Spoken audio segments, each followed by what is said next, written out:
Coma में इसलिए मैं बोल रहा हूँ कि बीजेपी इनके साथ है, इसलिए जुमलेबाज ज्यादा बन गए हैं और खराब तल पर कोई काम नहीं होता है। सरकार पैसा नहीं है, केवल घोषणा कर रही है और जुमलेबाजों की सरकार है। मकान का पैसा नहीं मिला है, शीघ्र उनको जाति आधारित गणना कराया गया। उसमें 6000 से भी कम आमदनी वाले 94 लाख परिवारों को चिन्हित किया गया था और सरकार की तरफ से कहा गया, दावा किया गया कि इन 94 लाख गरीब जो परिवार है उनको 2-2 लाख रुपए रोजगार के लिए दिए जाएंगे।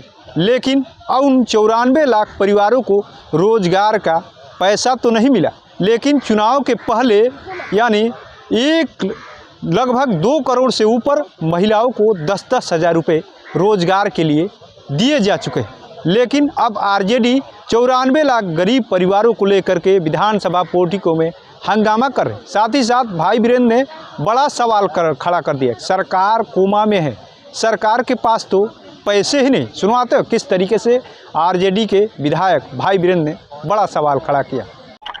बिहार में इस सूबे बिहार में 94 लाख दलितों, पिछड़ों, अति पिछड़ों को मकान नहीं मिला। सरकार केवल अति पिछड़ा और दलित को ठगने का काम, पिछड़ों को ठगने का काम करती है। बयान कुछ देती है और धरातल पर कोई काम नहीं होता है। क्योंकि ये सरकार कोमा में है। सरकार कोमा में इसलिए मैं बोल रहा हूँ कि सरकार पैसा नहीं है, केवल घोषणा कर रही है और जुमलेबाजों की सरकार है। क्योंकि बीजेपी इनके साथ है, इसलिए जुमलेबाज ज्यादा बन गए हैं। इसलिए हमारी मांग है कि 94 लाख परिवार जो दलित, महादलित, पिछड़ा और अति पिछड़ा के परिवार हैं, उनका जो मकान का पैसा नहीं मिला है, शीघ्र उनको पेमेंट किया जाए।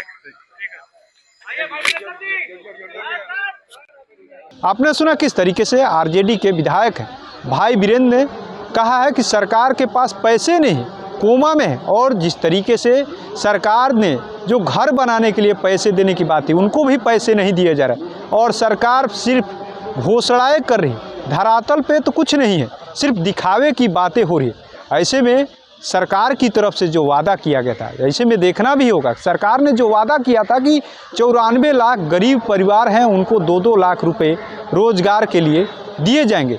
लेकिन जिस तरीके से महिलाओं को रोजगार के लिए तो पैसे दिए गए, लेकिन इन जो परिवार हैं जो 6000 से भी की जिनकी आमदनी कम है, आखिर में सरकार उनके साथ कब न्याय करती है? क्योंकि लगातार विपक्ष इसको अब एक बड़ा मुद्दा बनाने की कोशिश में जुट गया है। आज सदन का आखिरी दिन है, ऐसे में देखना होगा कि सरकार ने जो वादा किया उस वादे पर कब मुहर लगाती है। NBC 24 के लिए पटना से कृपा शंकर।